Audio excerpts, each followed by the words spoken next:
ఏం చెప్పమంటారు? రాజశేఖర్ రెడ్డి గారి ఇద్దరు బిడ్డలకు అన్ని ఆస్తులలో సమాన వాటా ఉండాలి అన్నది రాజశేఖర్ రెడ్డి గారి కోరిక అని జగన్మోహన్ రెడ్డి గారికి ఆయన భార్య గారికి తెలిసిన విషయమే.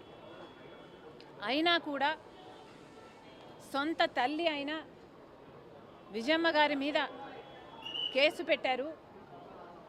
తన సొంత చెల్లి బిడ్డలు అంటే తన సొంత మేనల్లుడు మేనకోడలు ఆస్తి కాజేయాలని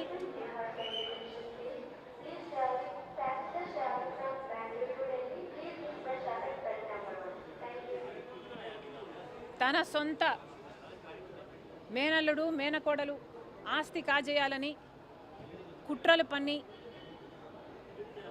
ఇంత దిగజారిపోయారో జగన్మోహన్ రెడ్డి గారే ఆత్మ పరిశీలన చేసుకోవాలి.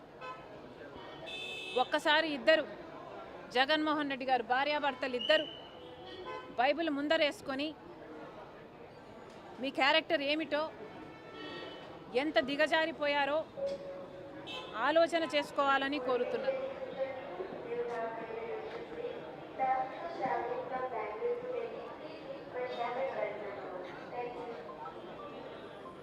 How will you face God? How will you face Dad? And how will you face my children? ఒకసారి ఆలోచన చేసుకోండి. జగన్మోహన్ రెడ్డి గారు ఈరోజు పొద్దునే సాక్షిలో చాలా ఇంట్రెస్టింగ్, ఈరోజు పొద్దున సాక్షిలో నేను చదివాను. జగన్మోహన్ రెడ్డి గారు చెప్తున్నారు, పిల్లలకు మనం ఏం చెప్తాం? అబద్ధాలు ఆడకూడదు, మోసం చేయకూడదు, ఎదుటివారికి మంచి చేయాలి, మాట తప్పకూడదు, విలువలు ఉండాలి, విశ్వసనీయత పెంచుకోవాలి, ఇలాగే కదా, ఇలాగే బతకాలని కదా మన పిల్లలకు మనం చెప్తాం. కానీ ఒక చంద్రబాబు మాత్రం తన కుమారుడి దగ్గర తన కుమారుడికి తన దగ్గరున్న తన పార్టీలో ఉన్న వారికి చెప్పే సిద్ధాంతం ఏమిటి అంటే, అబద్ధాలు చెప్పు, మోసం చెయ్యి, మన స్వార్థం కోసం ఏం చేసినా తప్పులేదు, ఆఖరికి వెన్నుపోటు పొడిచినా తప్పులేదు. ఇది జగన్మోహన్ రెడ్డి గారు నిన్న ప్రెస్ మీట్ పెట్టి మరీ చెప్పారట. మరి జగన్మోహన్ రెడ్డి గారు, మీరు సాయిరెడ్డి గారి చేత మీరు అబద్ధం చెప్పమని మీరు చెప్పలేదా? మీరు చెప్పించలేదా? సాయిరెడ్డి గారి సుబ్బారెడ్డి గారి చేత అబద్ధాలు చెప్పించి ప్రజలనందరినీ అవే నిజాలుగా నమ్మించే ప్రయత్నం మీరు చేయడం అంటే మీరు మోసం చేసినట్టు కాదా? సొంత తల్లినే మీదనే కేసు వేయాలి అని మీరు కేసు వేస్తే మీ స్వార్థం కోసం ఏమైనా చేయొచ్చు అన్న సిద్ధాంతం మీరు ఫాలో అయినట్టు కాదా? సొంత చెల్లెలకి తన బిడ్డలకే మీరు వెన్నుపోటు పొడిచి మీరా ఇంకొకరి గురించి మాట్లాడేది? అవతల వాళ్ళకి గురించి ఒక్క వేలు చూపిస్తున్నప్పుడు 4 వేలు మీ వైపే చూపిస్తున్నాయన్న విషయం మీరు మర్చిపోతున్నారు జగన్మోహన్ రెడ్డి గారు.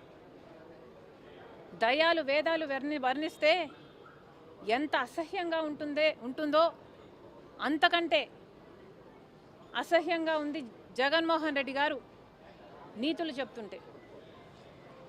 ఇంకా ఏం చెప్పారు? క్రెడిబిలిటీ గురించి మాట్లాడారు. విలువలు విశ్వసనీయత ఉండాలి అని మాట్లాడారు. అసలు జగన్మోహన్ రెడ్డి గారి డిక్షనరీలోనే విశ్వసనీయత క్రెడిబిలిటీ అన్న పదాలు తీసివేయలేదా? మిగులుందా జగన్మోహన్ రెడ్డి గారికి క్రెడిబిలిటీ? ఒకసారి ఆలోచన చేసుకోవాలి. రాజశేఖర్ రెడ్డి గారు ఏ బీజేపీకి వ్యతిరేకిగా నిలబడ్డాడో అదే బీజేపీతో అక్రమ సంబంధం పెట్టుకొని 5 ఏళ్ల పాటు అధికారంలో ఉండి ప్రత్యేక హోదాని తాకట్టు పెట్టి ఆంధ్ర రాష్ట్ర బిడ్డల భవిష్యత్తుతో చెలగాటమాడాడు జగన్మోహన్ రెడ్డి గారు. ఇంకా జగన్మోహన్ రెడ్డి గారు మీకు క్రెడిబిలిటీ మిగిలే ఉందా? రాజశేఖర్ రెడ్డి గారు జలయజ్ఞంలో తలపెట్టిన ప్రాజెక్టులను 6 నెలల్లో మీరు పూర్తి చేస్తామని చెప్పారు. అది మీరు నవరత్నాలలో కూడా పెట్టుకున్నారు.